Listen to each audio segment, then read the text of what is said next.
Primeira carta de Paulo aos Tessalonicenses, capítulo 4, versículo 13. Eu quero contar hoje com a inspiração do rapaz da mídia. Hoje nós vamos trabalhar numa sintonia, meu filho. Glória a Deus. Fica ligado aí, não deixa que ninguém atrapalhe a tua fé. Primeira carta de Paulo aos Tessalonicenses, capítulo 3, versículo 13. Não quero, porém, irmãos, que sejais ignorantes acerca dos que já dormem, para que não vos entristeçais como os demais que não têm esperança. Quantos podem dizer amém, irmãos? Amém. Eu quero aqui neste momento louvar a Deus pela vida da igreja. Vocês estão aqui 3 dias de festividade, aí tem a preparação antes, tem o durante, tem o depois, e ainda a gente encontra uma igreja repleta, lotada, como está aqui hoje. E nós vamos fazer jus à presença de vocês aqui. Nós vamos hoje fazer com que essa live, tanto no YouTube quanto no Facebook, possa congestionar essa rede aí. Você vai comentar, vai compartilhar, vai marcar alguém, e eu tenho certeza que o nome do Senhor será glorificado. Também aqui os obreiros do altar. Vocês merecem essa honra, essa dimensão. Jesus disse que não pode esconder uma candeia debaixo do velador. E um trabalho como esse tem que ser assistido por todo o Brasil e fora dele. E nós vamos ser os instrumentos de Deus para divulgar esse trabalho que não termina aqui, mas até o final será um trabalho que o nome do Senhor foi glorificado do começo ao fim. Meus irmãos, eu quero aqui ressaltar esse seminário, e toda vez que eu vou levar uma palavra, uma palestra e participo de seminários, eu gosto de deixar bem grifado pelo menos 7 pilares sobre o seminário. O primeiro pilar é que todas as informações aqui nesse seminário, elas devem ser didática, dinâmica e atual, com base no conteúdo, no assunto, e toda exposição muito clara e nítida. O segundo pilar é que nós temos que ter na nossa mente, na nossa cabeça e no nosso coração que nós somos seminaristas. Essa noite nós somos seminaristas. Já por diversas quartas que esse trabalho vem acontecendo e você tem se tornado um seminarista. Mensagens e ensino de altíssimo nível, e é o segundo pilar. Quem participa de um trabalho como esse deve ter em mente que ele é um seminarista. O terceiro pilar, essa noite, é que nesse seminário tudo deve ser muito nítido. Além de ser nítido, as observações e as participações devem ser muito transparentes, para que o conteúdo e o foco do seminário não se extravie ao longo do tempo. Em quarto lugar, todo seminário, inclusive esse seminário aqui, o tema fundamental deve ser exaltado acima de qualquer situação, acima do achismo, do eu penso, do eu deduzo. A nossa base não é eu acho, eu penso, eu imagino que seja. A nossa base é a Bíblia Sagrada. O que a Bíblia diz, o que está escrito, e é isso que rege o seminário aqui essa noite. Em quinto lugar, o seminarista ou o estudante participante da palestra, do estudo do seminário, ele precisa ter a sensibilidade para ouvir, e além de ouvir, investir em conhecimento. Porque quando você tem experiência, para ter experiência, você vive. Mas para ter conhecimento, põe a mão no bolso. Para ter experiência, você tem que viver. E para ter conhecimento, você tem que investir, tem que gastar livros didáticos, enciclopédias, dicionários, comentários bíblicos, várias bíblias para você ler, tanto o rodapé como a Bíblia comum, e em diversas linguagens, para que você amplie o seu conhecimento. A Bíblia diz: instrui ao sábio e ele se fará mais sábio ainda. E em sexto lugar, a pergunta que não quer calar é: o que você está fazendo aqui? Quem te trouxe aqui? Qual é o teu objetivo aqui essa noite? Para que essa mensagem, ela fique cravada no seu coração. Que você possa alimentar essa mensagem. Que você possa fazer essa mensagem evoluir. E em sétimo lugar, faz jus deixar aqui bem claro que esses estudos que está acontecendo aqui, para quem é da antiga, da velha guarda, eles eram costumeiros. Nós crescemos participando de simpósios, de seminários, de estudo. As festividades tinham a semana inteira de estudo. Por isso que a explosão era maior. Por quê? Era a semana inteira, cada um trazendo um tema diferente. E quando era sábado e domingo, aí era explosão, porque o povo estava já mergulhado no assunto e aquela mensagem estava incendiando o seu interior. Então, eu quero aqui falar para vocês que nós vamos traçar aqui uma linha. A primeira linha, nós vamos falar sobre o princípio das dores. A segunda linha, sobre a apostasia. Depois nós vamos entender os termos arrebatamento e segunda vinda. E vamos terminar sobre o que é arrebatamento, como se dará. Para que você tenha ideia, vamos então para o primeiro ponto, essa noite desse seminário escatológico. O princípio das dores. Foi exatamente o que foi lido aqui em Mateus capítulo 24. Eu quero aí que o irmão possa projetar, Mateus capítulo 24. Estaremos falando sobre o princípio das dores, que é um tema que às vezes a pessoa correlaciona com grande tribulação e acaba não entendendo muito bem o desenrolar daquilo que se refere ao princípio das dores. Lembrando que a igreja não será arrebatada antes do princípio das dores. O princípio das dores é crucial, está dentro do plano escatológico e o desenrolar profético do princípio das dores vai culminar no arrebatamento. Então, princípio das dores. Em primeiro lugar, a igreja está passando ou passará pelo princípio das dores.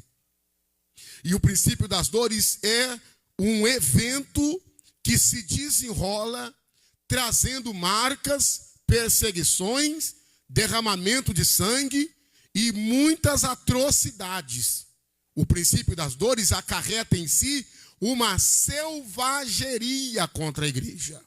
Jesus disse assim: eis aí vos envio como ovelha no meio de lobos. Então isso significa que a selvageria será grande contra a igreja. A perseguição será grande, será ferrenha, será insistente e consistente. Para que você tenha ideia, o princípio das dores é um desenrolar profético que acarreta em si uma série de eventos. Quando nós falamos uma série de eventos, automaticamente estamos introduzindo o quê? Dos 24 grandes sinais que antecedem a volta de Cristo, 18 deles estão ligados ao princípio das dores. Se você quiser um quadro detalhado para montar um quebra-cabeça do que vai acontecer antes do arrebatamento, você precisa ler Mateus capítulo 24, que é considerado pelos teólogos escatológicos como o pequeno Apocalipse. E quando você lê Mateus capítulo 24, você tem ali o passo a passo de um grande quebra-cabeça que vai culminar, obviamente, no arrebatamento. Então, como falei, 24 grandes sinais, 18 ligados diretamente ao princípio das dores. Então, vamos para o primeiro sinal. O primeiro sinal descrito aqui, que se refere ao princípio das dores, está no capítulo 24 de Mateus, versículo 4. Pode projetar para mim, meu filho? Capítulo 24, versículo 4. Jesus respondendo disse: acautelai-vos que ninguém vos engane. Então, o primeiro sinal, o engano. Versículo de número 5. Põe para mim aí. O segundo sinal, porque muitos virão em meu nome dizendo eu sou o Cristo e enganarão a muito. Qual é o segundo sinal? O segundo sinal são os falsos Cristo. Versículo 6, põe para mim por bondade. E ouvireis de guerra e rumores de guerra, olhai, não vos assustei, porque é mistério que tudo isso aconteça, mas ainda não é o fim. Qual é o terceiro sinal? Guerras e rumores de guerra. Projeta aí o versículo 7. Versículo 7, porquanto se levantará nação contra nação, reino contra reino, haverá fomes e peste e terremoto em vários lugares. E o quarto sinal, fome. Projeta o versículo 7, a parte B, se puder. Se não puder, volta lá no 7 novamente. Então, no versículo 7, nós temos aí, fome, peste e terremoto. Fome, peste e terremoto são o quarto sinal, o quinto sinal e o sexto sinal daquilo que está ligado diretamente ao princípio das dores. Então, porquanto se levantará nação contra nação, reino contra reino, e haverá fome e pestes e terremotos em vários lugares. Aqui nós estamos desconstruindo aquela profetada sobre a paz que haverá, o bem-estar que haverá. E não há uma promessa de bem-estar e de paz absoluta dentro do princípio das dores, e a igreja vai passar porque já está determinado dentro do projeto que Deus traçou até o arrebatamento. Projeta aí o versículo de número 9 para mim. É o sétimo sinal.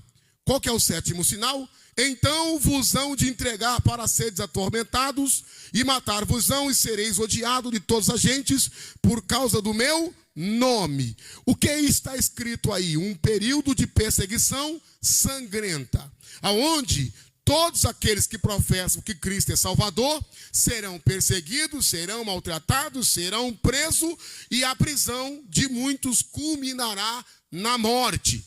Por isso que quando nós lemos em Apocalipse 6 e também Apocalipse capítulo 7, que é só para que você tenha ideia, lá está relacionado assim: quem são esses que vêm com a veste manchada de sangue? Quem são esses que estão degolados, que foram decapitados, que foram martirizados? São aqueles que não negaram o meu nome e deram a sua vida pela minha palavra. Projeta o versículo 10 aí, por bondade. É o oitavo sinal. O oitavo sinal é um tempo de escândalo. Nesse tempo muitos serão escandalizados e trair-vos-ão uns aos outros e uns aos outros aborrecerão. É um tempo de rivalidade dentro da igreja. Um tempo de rivalidade. E a gente começa a passar por situações e fica, por que Deus não mata?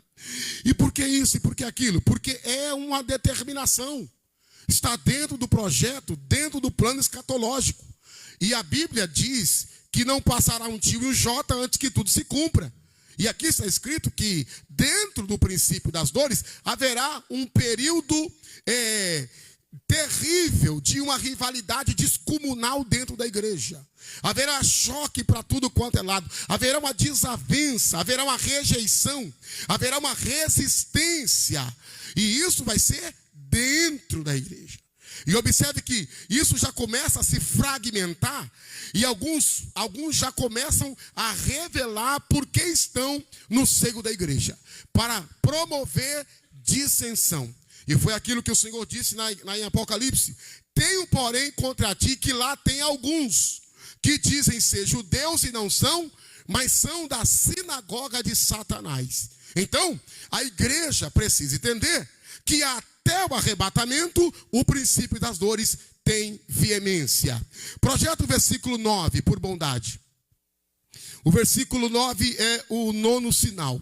Então vos hão de entregar para seres atormentados e matar-vos-ão, e sereis odiados de toda a gente por causa do meu nome. O nono sinal é traições. Nós vivenciamos isso no tempo da pandemia. Tinha crente fiscalizando a igreja aberta e denunciando. E alguns deles até diziam que era o pastor que queria o dízimo dos irmãos. E tinha crente denunciando a igreja, próprio crente denunciando a igreja com medo da pandemia. E nós vivenciamos isso muito, e eu vi isso muito. E alguns até vieram para mim: o que é que o senhor acha de eu denunciar a igreja anonimamente? Eu falei: você está errado, você vai ser secretário de Satanás. Então, em vez de você fazer isso, conversa com o líder, fala com o pastor e lembra ele as responsabilidades de manter essa igreja aberta num período de restrição. Então, nós estamos vendo que o nono sinal será um tempo de traição. um tempo de traição, e essa traição é tão nítida, tão voraz e feroz, que uns, olha o que o texto diz, uns trairão uns aos outros, olha lá. Então vos hão de entregar para seres atormentados e matar-vos-ão e sereis odiados de toda a gente por causa do meu nome. Quem vai entregar? Quem vai denunciar? Nós não podemos esquecer que a igreja é santa, adornada, com veste de salvação, e ela vai para a glória, mas nós não podemos negar a existência do joio em nosso meio. E quem é o joio? O filho do maligno. E quando foi que o joio foi semeado? Enquanto os homens estavam dormindo. E quando que o diabo semeou o joio? Quando a terra estava adubada, açucada, preparada para fertilizar. Enquanto os homens dormiam, veio o inimigo, semeou o joio. E os discípulos queriam arrancar, e o Senhor disse: não, deixa para o dia da ceifa. Projeta aí o versículo de número 10 para mim, que é o 10º sinal, um ódio desenfreado. Nesse tempo, muitos serão escandalizados, trairão uns aos outros, e uns aos outros se aborrecerão. Observe que há uma falta de tolerância muito grande já no seio da igreja. Eu digo na igreja, no geral. Há uma falta de companheirismo muito grande. Por quê? Porque o inimigo coloca essa situação, mas também tem a questão do desenrolar profético que está na Bíblia. E isso retrata exatamente o princípio das dores. Ódio. E nós não estamos vivenciando isso? Tem irmãos que têm ódio um do outro. Tem uns irmãos que não suportam um ao outro. Tem crente na igreja que não se conversa, que não fala. Ele tem uma aversão ao seu irmão. Mesmo a Bíblia dizendo que se você diz que ama a Deus e aborrece ao seu irmão, você é mentiroso e até agora você está em trevas. Então vamos lá ao versículo de número 11. Projeta aí para mim, que é o 11º sinal. E surgirão muitos falsos profetas e enganarão a muitos. Primeiro vamos tratar dos falsos profetas que têm um papel e eles vão cumprir aquilo que a eles estão destinados. Agora, nós não podemos nem propagar isso. Nós não podemos nem divulgar isso. Nem de forma de protesto. Olha que heresia e você vai e posta. Olha o que essa pessoa falou, aí você vai e compartilha. Nós não podemos compactuar de maneira alguma. Nós temos que silenciar os falsos profetas. Em vez de você compartilhar uma postagem que traz uma heresia, compartilhe uma postagem que confronta aquilo. Para que o verdadeiro não apareça falso e o falso seja apresentado como verdadeiro. Então nós precisamos entender que haverá um tempo de falsos profetas se a gente não tiver cuidado e principalmente discernimento espiritual. Estão indo de enxurrada. O que tem de falso profeta dentro da igreja não está escrito. E quando eu falo de falso profeta, estou falando dos revelantes, dos reveladores. Principalmente daqueles que visam o dinheiro, o lucro, que não tem compromisso nenhum com família. Os falsos profetas não vão ganhar a alma, ele não vai discipular aquela pessoa, ele não vai acompanhar aquela pessoa para o batismo, ele não vai regularizar a vida daquela pessoa. O falso profeta quer pegar quem já é crente para infundir falsas profecias. E a Bíblia diz que o profeta sem honra, ele não é cabeça, ele é cauda.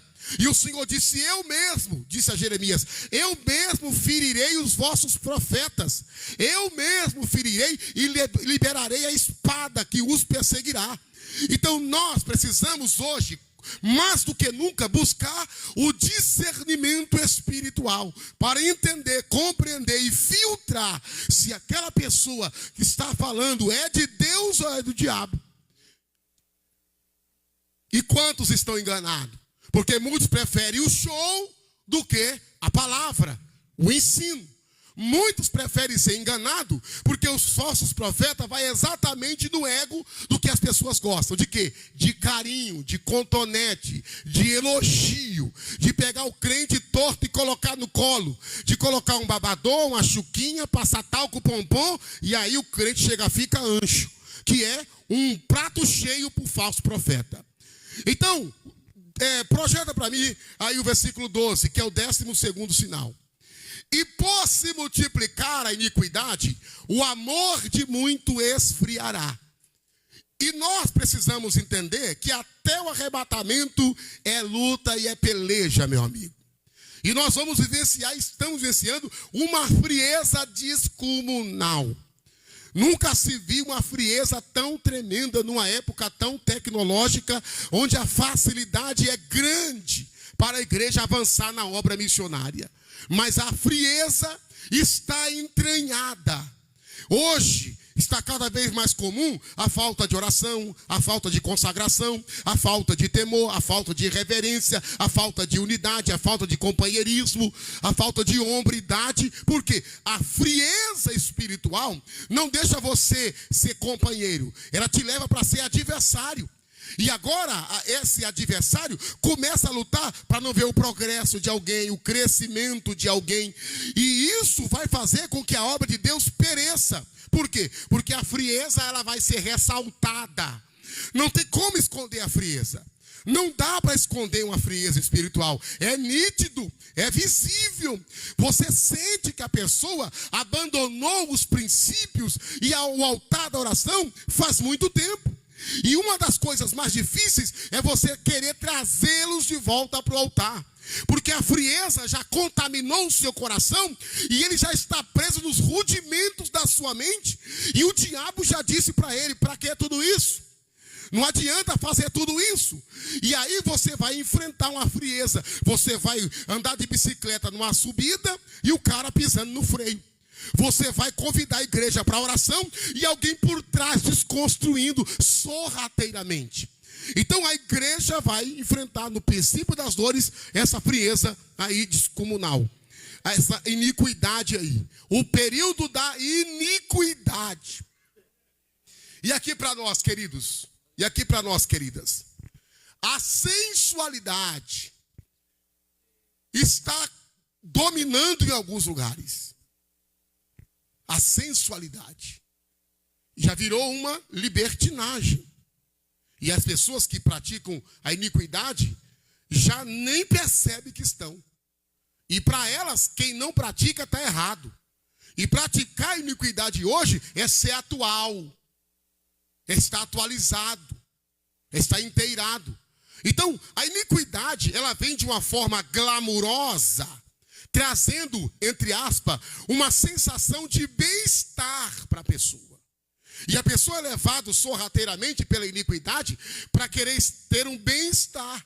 Quando a Bíblia diz que não é a aparência exterior, é o interior. Só que a iniquidade vem travestida de bem-estar. E as pessoas vão se infiltrando dentro da iniquidade e vão cometendo coisas que a Bíblia condena. Os exageros vão aprisionando as pessoas. A ponto de hoje, pensa comigo aqui, a ponto de hoje, é sobrancelha falsa, é cílio falso, é seio falso, é unha falsa, é barriga falsa, é cara falsa, é cabelo falso, é bochecha falsa.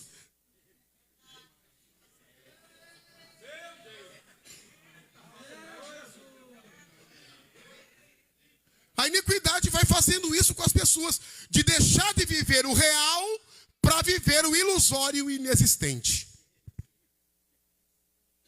13, versículo 13, projeta para mim aí, que é o 13º sinal.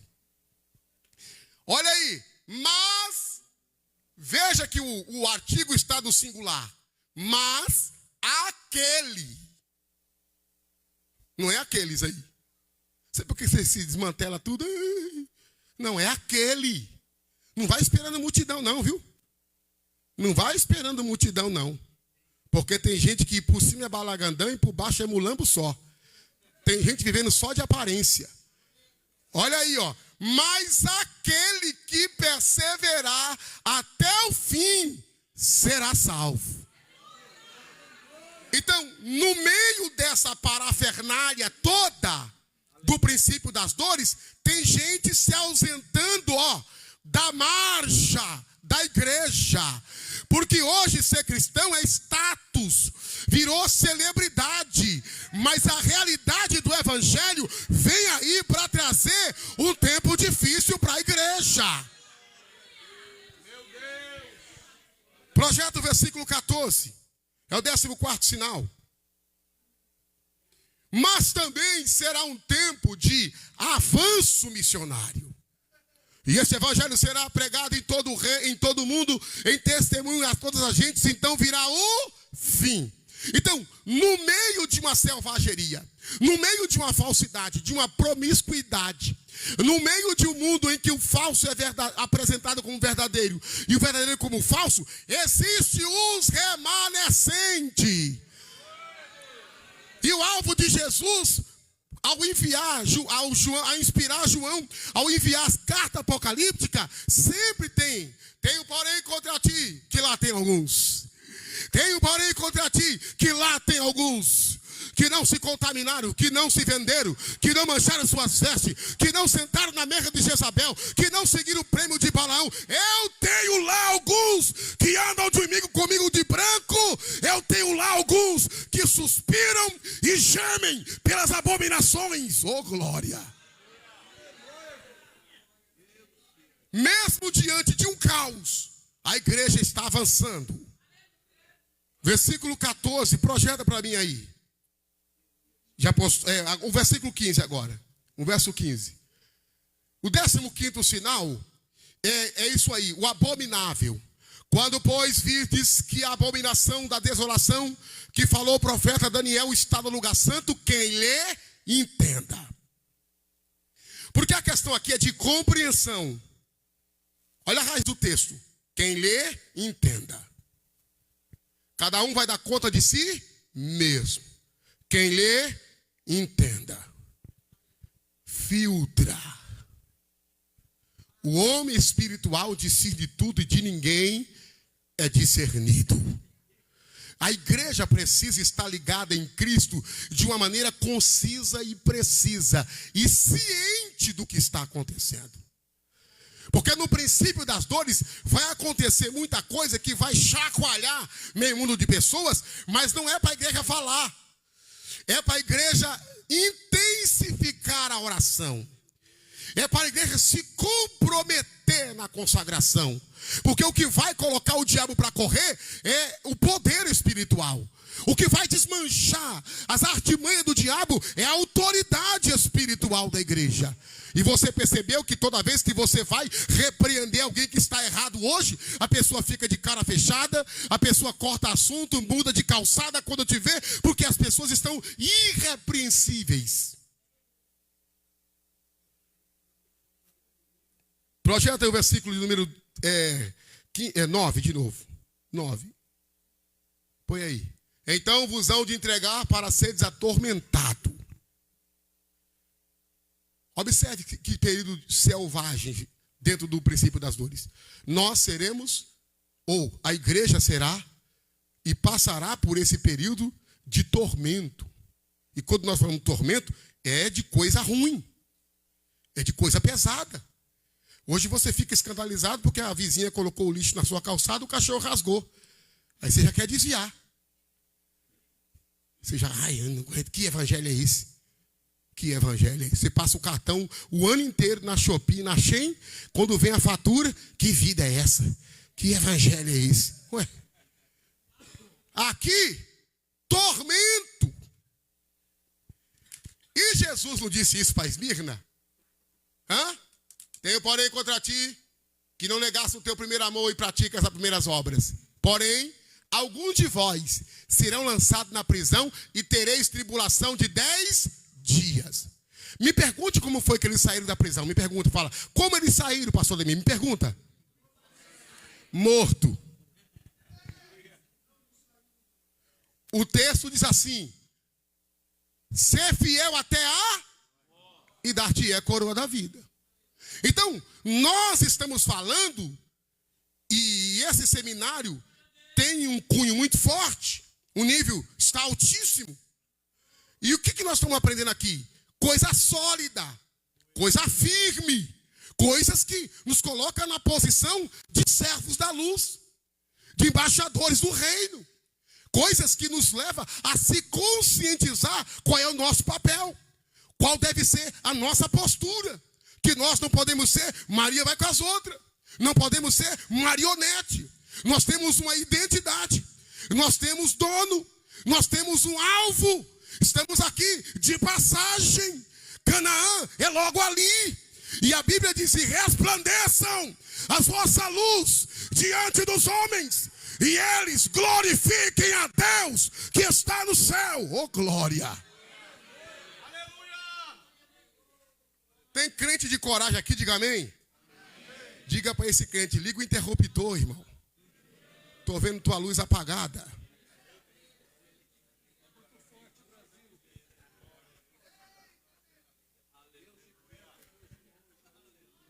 Então, para nós encerrarmos aí, qual que é o 18º sinal? Projeta para mim o versículo 27. Projeta o versículo 27. Porque assim como o relâmpago que sai do Oriente se mostra até o Ocidente, assim também será a vinda do Filho do Homem. Então, essa noite, nós estamos aprendendo que precisamos voltar para o altar. Vamos falar uma palavra mais clara aqui? Tomar vergonha na cara. Deixar de conversa fiada. Deixar de meninice. Parar com esse dói-dói, com esse cai-cai. Parar com esse biquinho, com essa cara feia. E assumir o compromisso de ser discípulo de Jesus. A igreja não pode se limitar a questões políticas, filosóficas, medicamentosas, terapêuticas, psicológicas. Essas coisas, irmão, pode ajudar, mas não sustenta a igreja. A igreja tem, por natureza, uma essência espiritual que o diabo quer desvirtuar isso. O diabo quer que você se sinta doente, acamado, vitimismo, coitadinho, miserável, boia fria, à margem da sociedade. E o evangelho puro e genuíno não. Ele nos coloca no patamar de príncipes e princesa. E o dono da igreja disse: as portas do inferno não prevalecerão contra a minha igreja. Capítulo 24, versículo 8. E aí, vamos para o próximo ponto. Capítulo 24, versículo 8. Projeta aí. O que é que diz? Mas, olha lá. Mas todas essas coisas são o princípio. Tem crente de coragem aí? Diga amém. Olha para esse irmão aí e fala assim: está com medo? Para que veio? Fala, para que veio? Fica atrás desse evangelho bolacha creme crack? Hã? Fica atrás desse evangelho bolacha creme crack. Porque Deus é obrigado a fazer, porque vai com essas conversas fiadas. Aí tu fica essa margarina derretida da chapa. Querendo procurar direitos humanos, querendo procurar advogado para processar, orando para Deus matar a autoridade. Quando a Bíblia diz que toda autoridade é constituída por Deus. E quando o povo estava desalinhado, fora da linha, como um trem descarrilhado, Deus levantava a autoridade para arrochar e rapidamente o povo voltava para orar. Então nós estamos aqui nessa noite aprendendo que a marcha da igreja vai permear o princípio das dores. E se você não está aguentando hoje um vento forte, nem uma gripe, imagina o serrote no pescoço. Imagina o choque na língua. Imagina arrancando as unhas. Imagine com o pescoço no tronco. Hã? Imagina abrindo seu ventre, costurando um gato dentro. Hã? Imagina amarrando você e jogando de rio abaixo. Hã? Imagine jogando você na cova do leão, dentro do lago de crocodilo. Hã? Você não está aguentando hoje uma cara feia na igreja? É por isso que tem muita gente que você pergunta: se Jesus vier hoje, você vai para o céu?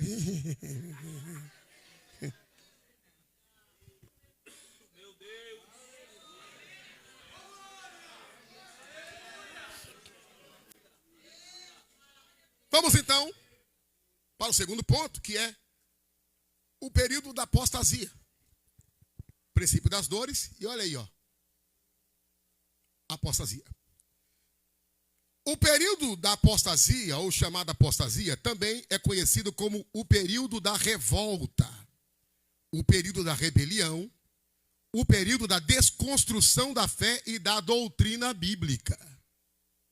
O período da apostasia também é conhecido como racha, divisão e resistência. E nós estamos aprendendo aqui que existem no mínimo duas características da apostasia. A primeira característica é apostasia externa.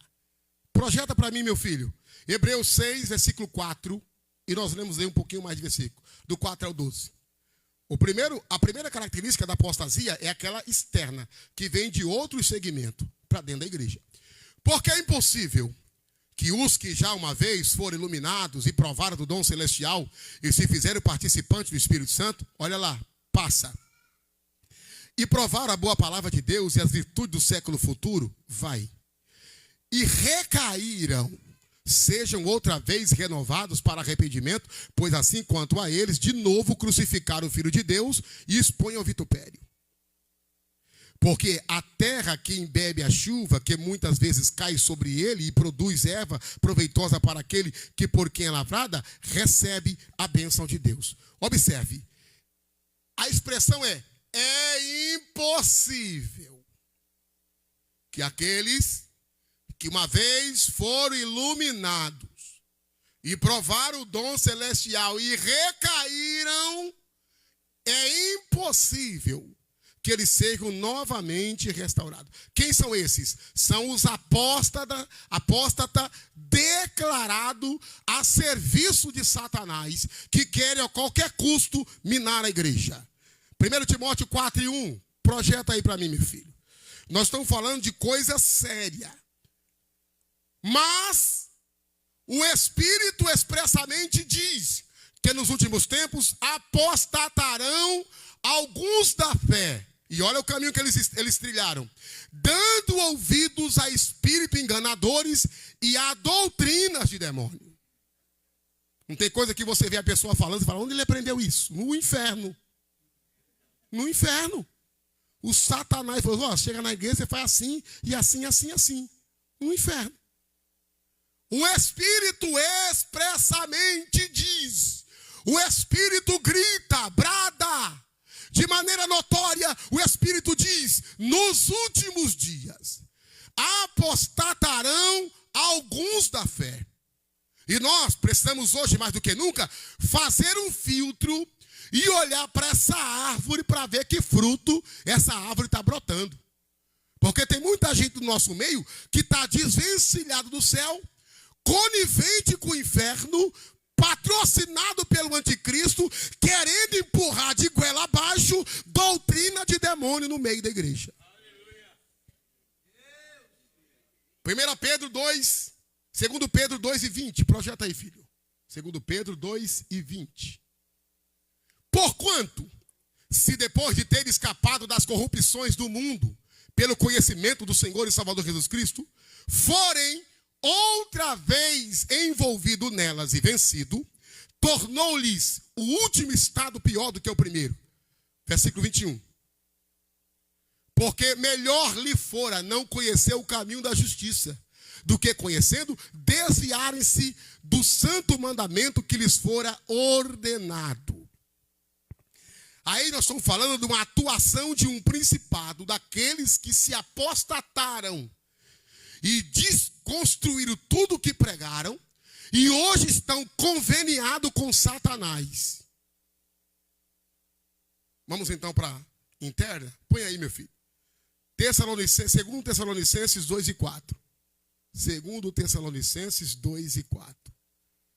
O qual se opõe e se levanta contra tudo que se chama Deus e adora a Deus, de sorte que se assentará como Deus no templo de Deus, querendo parecer Deus.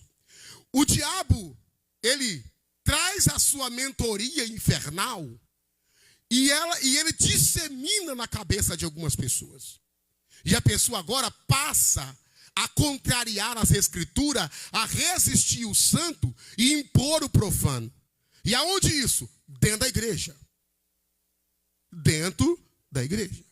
É uma alusão que se referencia também ao anticristo, mas nós não podemos esquecer que o anticristo tem os seus discípulos, tem os seus profetas. E Paulo disse, e isso aí que nós estamos ouvindo, segundo os Coríntios, Paulo disse, e isso não é de maravilhar, porque o próprio Satanás se transfigura em anjo de luz, para, se possível, enganar até os escolhidos. E você crente raiz, e você crente idôneo, e você crente palmeira, e você que aprendeu, e você que foi inteirado, você não pode ser abalado com essas coisas. Você é tronco. Quem se enverga? Os gravetos. Você vê que os gravetos ficam tudo se envergando. E o tronco? Consumindo ali, ó. O tronco fica consumindo ali. Cai gente, desvia gente, vai gente para droga, muda gente de religião, mas você permanece fiel. Por quê? Conhece a palavra e o Deus a quem você serve. Segundo Timóteo capítulo 3, versículo 1, projeta aí por bondade. Nós estamos falando sobre apostasia. Sabe, porém, isto, que nos últimos dias sobreverão tempo de prosperidade. Amém? Ah, não é? 5 telefones, 4 iPhone, 2, 3 sobrado, 3, 4, 5 casa, vários cartões de crédito, limite alto. Ah, não é não? Score alto. Ah, não é? Olha lá. Sabe, porém, isso, que nos últimos dias sobreverão tempos trabalhosos. Segue. Versículo 2. Porque haverá homens amantes de si mesmos, avarentos, presunçosos, soberbos, blasfemos, desobedientes a pai e mãe, ingratos e profanos. Para aí. Nós estamos vivenciando uma desobediência descomunal. E nós estamos vivenciando isso, aquilo que Jesus falou, que nos últimos tempos o filho matará o pai e o pai matará o filho, e há uma desobediência infernal. Põe o versículo 3. Sem afeto natural. Olha a situação dessa turma, irmão. Irreconciliáveis, caluniadores, incontinentes, cruéis, sem amor para com os bons. Versículo 4. Versículo 4. Traidores, obstinados, orgulhosos, mais amigos dos deleites do que amigo de Deus. E os 5 agora, para a gente encerrar. Tendo aparência de piedade, mas nega a eficácia delas, com esses anda abraçado. Amém?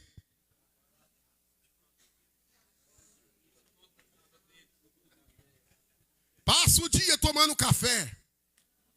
Chama pro pó de fofoca, que é o podcast da fofoca. Anda junto, defenda. Coloque o seu braço no fogo.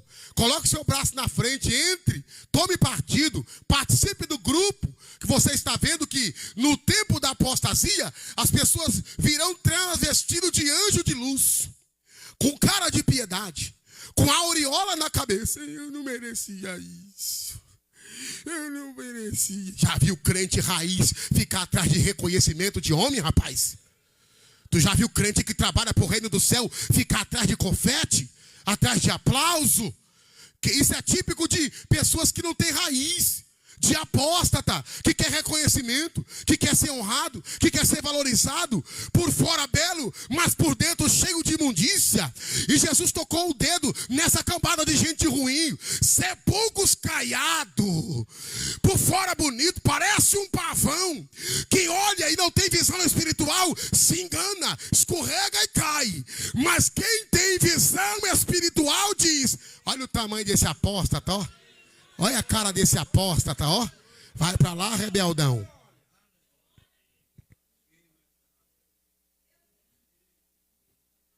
Misericórdia, eu não sei nem... Depois o pastor Felipe arruma isso aí.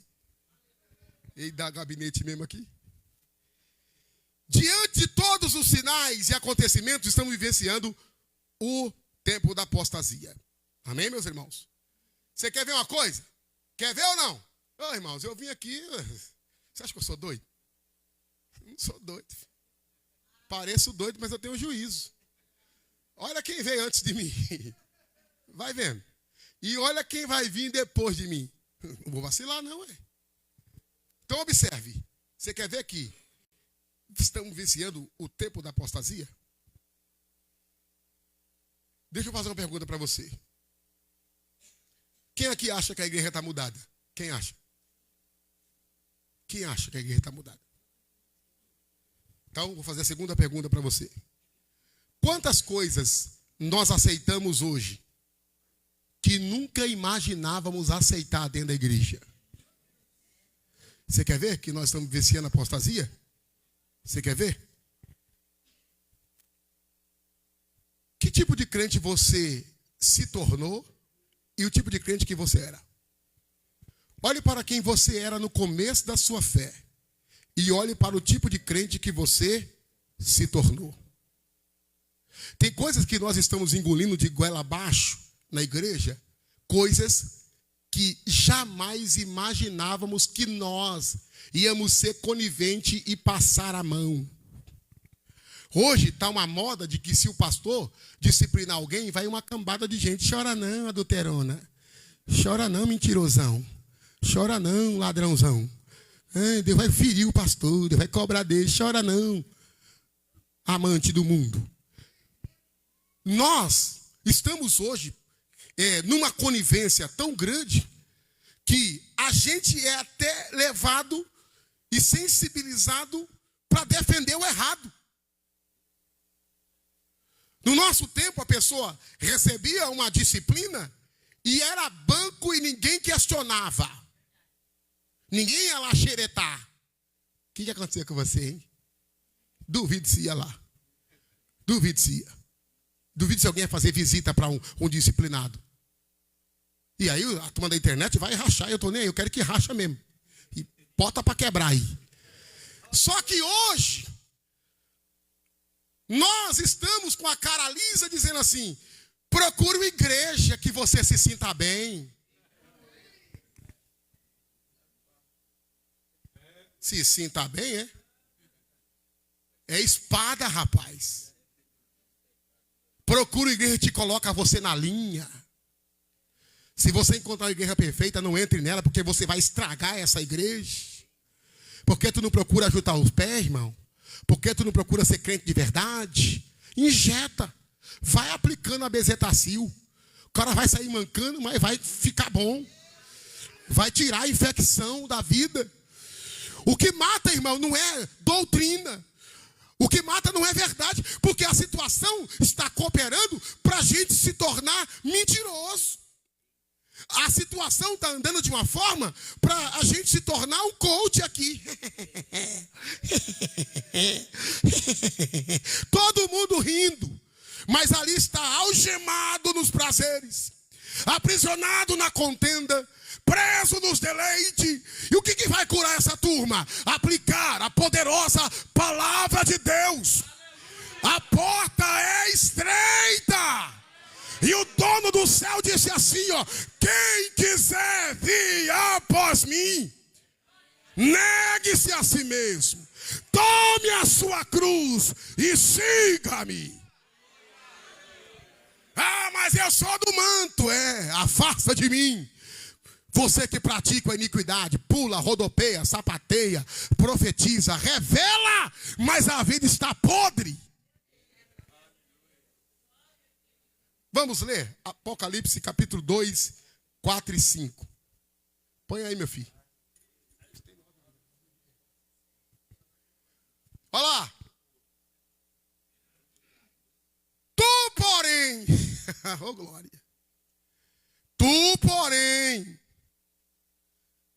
tem crente de coragem, diga amém. Diga para esse irmão, não se faça de besta não, viu? Fala, irmão, fala. Não se faça de besta não. Você está entendendo? Tu, porém, tenho contra ti que deixasse o teu primeiro. Quem está falando isso aí? Jesus, olho de fogo, que prescruta, que penetra. Jesus que disse: eu ando no meio dos 7 castiçais. Eu conheço a tua obra, que és um miserável, pobre, desgraçado e nu. Eu conheço a tua obra. Eu repreendo e corrijo a quem amo e aconselho de que de mim compre ouro, colírio e veste para que vista e ande comigo de branco. Verso 5. Lembra-te, pois, de onde caíste. Por isso que eu falei para você, falar para ele assim, ó, não se faça de besta não. Aí. Lembra-te, pois, de onde caíste e arrepende-te e pratica as primeiras obras, senão, brevemente virei e tirarei do seu lugar o castiçal, se não se arrependerem. O castiçal, aí dentro da tipologia bíblica, é a vida. Jesus está falando assim, ó, tu vai morrer, rapaz. Confessa, desembucha, tira debaixo do tapete essa sujeira. Pecado não caduca. Olha o que você está fazendo, olha o que você está vendo. Eu conheço as tuas obras, eu sei quem é você, eu te sondo, te examino. Jesus está tratando com a igreja essa noite, porque ele não quer que o diabo te algeme, te encarcere. Jesus está falando assim, porque ele não quer que o diabo olhe para você e diga assim, ó, eu olho na tua cara e não vejo fogo. Jesus não quer ver o diabo te humilhar. Jesus não quer que o diabo se irande com você. Por isso essa noite ele está dizendo assim, ó, se você voltar, eu estou te esperando. Se você quiser, eu quero. Chegai-vos a mim e eu chegarei a vós, diz o Senhor.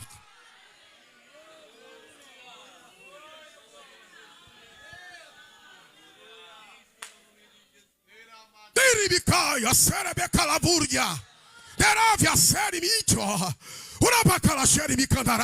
Eu sinto a presença de Deus aqui. E amaia serebicalassúria. E eu comentei com meu filho Júnior. Ele disse, pai, como é que o senhor vai levar? Vou levar na base do ensino. Mas o Espírito de Deus essa noite, ele queima, ele arde, ele inflama, ele nos atrai, ele nos impulsiona. Volta ao teu primeiro amor.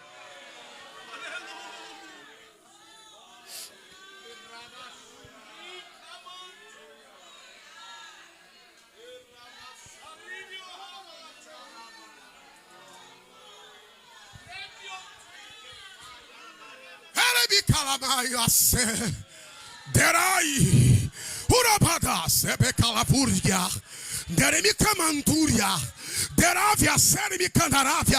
Essa é a igreja verdadeira, sem pulo, sem mágica, sem técnica, na autoridade da palavra e no poder do Espírito.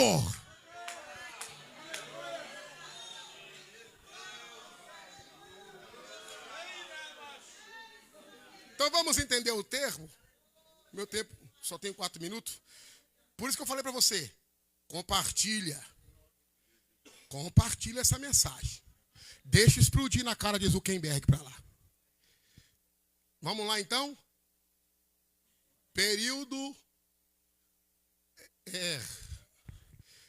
O período da princípio das dores. Agora a gente está na apostasia. E a gente vai entrar onde? No arrebatamento. Mas como é que entra numa coisa sem conhecer, sem compreender? Então vamos desmistificar aqui. Vamos entender o termo. Vamos lá então.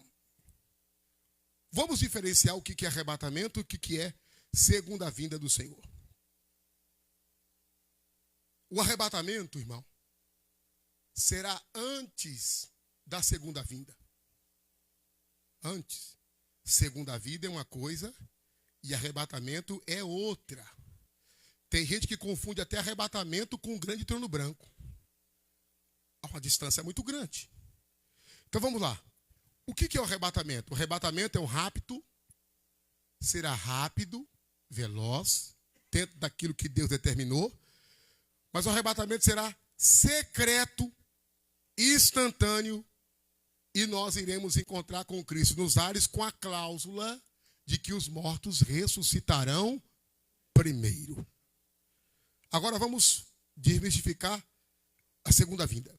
A segunda vinda é diferente do arrebatamento. O arrebatamento é secreto. Serão 2, um vai, outro fica. Estará dois no campo, um vai e outro fica.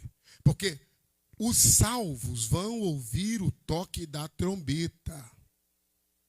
Por isso que haverá um alarde muito grande. Porque só vai quem está preparado. Agora, a segunda vinda, ela é visível, pública e se dará quando Cristo vier com os seus santos em glória à terra. E aí Jesus vem, no mínimo, com duas características. Eu sou pequenininho, duas. A primeira característica é, Jesus vem com os santos à terra, primeiro, julgar os incrédulos. E depois, Jesus vem estabelecer o seu reino. Então, a segunda vinda vem com, no mínimo, dois propósitos, que é julgar os ímpios e estabelecer o seu reino. Projeta aí, de novo, Tessalonicenses 4:13, por favor. Tessalonicenses 4:13, põe aí, 1 Tessalonicenses 4:13.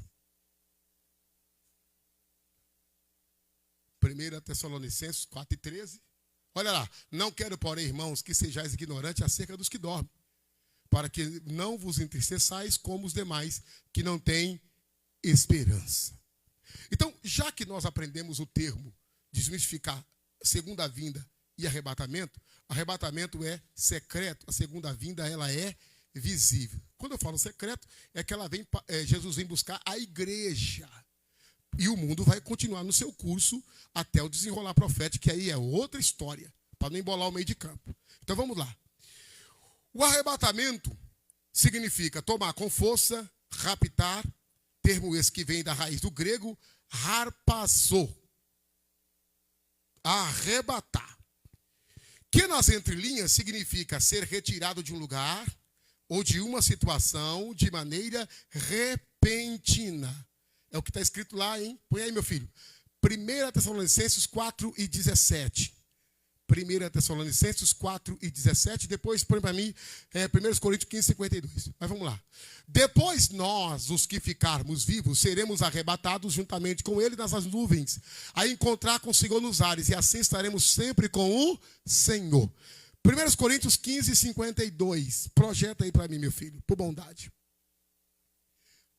Primeira carta de Paulo aos Coríntios 15:52. No momento, olha lá. Mas aí é tradução, aí é interpretação. Cada um interpreta como quer. A Bíblia diz, no momento, num abrir e fechar de olhos, ante a última trombeta, porque a trombeta soará e os mortos ressuscitarão incorruptíveis. E nós seremos o que, igreja? Agora vamos desmistificar essa última trombeta, que alguns crentes fazem uma confusão. Eles fazem a confusão que essa última trombeta de 1 Tessalonicenses 4:17 é a mesma trombeta lá de Apocalipse, capítulo de número 11. Então vamos lá. A Bíblia diz que a trombeta vai soar. Essa é a trombeta do arrebatamento, que vem como estrondo, que vem como um toque de convocação. Então essa trombeta aí é a trombeta do arrebatamento, que não tem nada a ver com a trombeta do Apocalipse, a sétima trombeta do Apocalipse, que vai ser tocada para aqueles que vieram ali. Vai ter os selos, vai ter as trombetas, não tem, ali é um cenário. Aquelas sete trombetas é uma situação, e a trombeta de 1 Tessalonicenses 4:17 é a trombeta do arrebatamento. Então não tem nada a ver uma coisa com a outra. Mas vamos lá. E qual que é a divergência aqui? Qual que é a divergência? Tem um credo, um povo, uma turma que acredita que vai depois da grande tribulação. E qual que é a base dele? Qual que é a base dele? De, eu vou na grande tribulação. Aqueles que defendem essa tese, projeta aí, meu filho, rapidinho. Apocalipse, capítulo de número 7, versículo 13 e 14. Apocalipse 7, 13 e 14. Põe aí. Olha lá. E um dos anciãos me falou, dizendo, esses são os que esses estão vestidos de vestes brancas, quem são e de onde vieram? 14. E eu lhe disse, tu sabe? E ele me disse, quem são que vieram de grande tribulação? São os que vieram da grande tribulação. Lavaram as suas vestes e as branquearam no sangue do Cordeiro. Então, aí é aqueles que defendem que vão né, depois da grande tribulação. Que eu acredito que aqui no litoral sul, principalmente no Vale do Ribeira, não tem nenhum preparado aqui para a grande tribulação. Porque nós pastores, ficamos perdendo tempo com rixa aí. Tem gente que fica com que foi, mãe? Não fala com ela, não. Imagina passar pela grande tribulação. Então, os que defendem isso estão aí. E os que defendem que vão antes, na grande tribulação, que é o meu credo, que eu acredito que nós iremos arrebatados antes da grande tribulação. E qual que é a base, pastor? A base está aí, ó. Põe aí, meu filho. Romanos 5 e 8, rapidinho. Romanos 5 e 8. Mas Deus prova o seu amor para conosco em que Cristo morreu por nós, sendo nós ainda pecadores. Verso 9. Verso 9. Logo muito mais agora, sendo justificado pelo seu sangue, seremos salvos por ele da ira. Põe aí agora, Timóteo 1 e 9. 2 Timóteo 1 e 9. 2 Timóteo 1 e 9. 2 Timóteo 1 e 9. Que nos lavou e chamou com a santa, que nos salvou e chamou com a santa convocação, não segundo as obras, mas segundo o seu próprio propósito e graça, que nos foi dado em Cristo Jesus antes dos tempos dos séculos. Põe aí mais um versículo, o 10. E que é manifesta agora pela aparição de nosso Senhor e Salvador Jesus Cristo, o qual aboliu a morte e trouxe à luz a vida e a incorrupção pelo Evangelho. Verso 11. Verso 11. Para o que fui constituído pregador, apóstolo, doutor dos gentios. Para encerrar, Apocalipse capítulo 3, versículo 10. Apocalipse 3, versículo 10. Como guardasse a palavra da minha paciência, eu também te guardarei da hora da tentação que há de vir sobre todo o mundo, para tentar os que habitam na terra. Versículo 11. Versículo 11. Eis que venho sem demora. Guarda o que tens, para que ninguém tome a sua coroa. Quem está entendendo diz amém. Ô meu pastorzinho, só mais 2 versículos.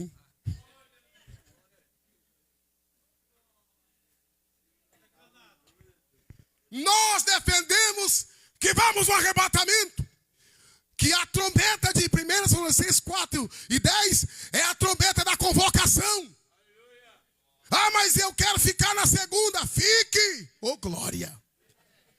Fica com a minha casa. Já paguei 28 do Siena. Fica também. Tem uma casa do interior. Fica também, rapaz. Eu quero é subir. Eu quero ouvir o toque da trombeta. Não quero ficar aqui. Não sou daqui, sou peregrino, sou forasteiro. Faço parte da igreja santa e adornada que vai ouvir o toque da trombeta. Ô filho, me ajuda agora, filho, mais rápido que ligeiro. Põe aí. Mateus 23 e 37. Mateus 23 e 37. O que é que diz aí? Vai, meu filho. Mateus, perdão, 24 e 37, filho. 24 e 37. Mateus 24 e 37. Põe aí, Mateus, isso. E como foi nos dias de Noé, assim também será a vinda do Filho do Homem. Assim como comprando, vendendo, direto do Mercado Livre, na feira do rolo, na feira da barganha, casando, dando em casamento, dando uma de bestalhado. Vem Jesus se tu fica. Marcos 13, 32. Põe aí, filho, rapidinho. Marcos 13, 32. Glória a Deus. Mas aquele dia e hora ninguém sabe. Fica aí, atrás desses bestalhados. Vai vir em setembro. Vai vir, vai, rapaz. Vai. Mas aquele dia e hora ninguém sabe. Nem os anjos que estão no céu, nem o Filho do Homem, senão o Pai. Segue. Vai mais um versículo. Olhai, vigiai e orai, porque não sabeis quando chegará o tempo. Mais um versículo. É como se um homem partindo para fora da terra deixasse sua casa e desse autoridade aos seus servos, e a cada um a sua obra, e mandasse ao porteiro que vigiasse. A Bíblia diz: vigiai, cingidos os vossos lombos, acesa a vossa candeia. Ei, olha para esse negrinho aqui, rapaz. Ajuda os teus pés. Para de viver uma vida de fachada. Mergulha na verdade. Mergulha na justiça. Seja crente para ir morar no céu. Quem vai? Levanta a mão. Faz barulho, vai. Faz barulho. Toma, Satanás. Toma, cão. Toma para tu aprender. O litoral sul está em chamas.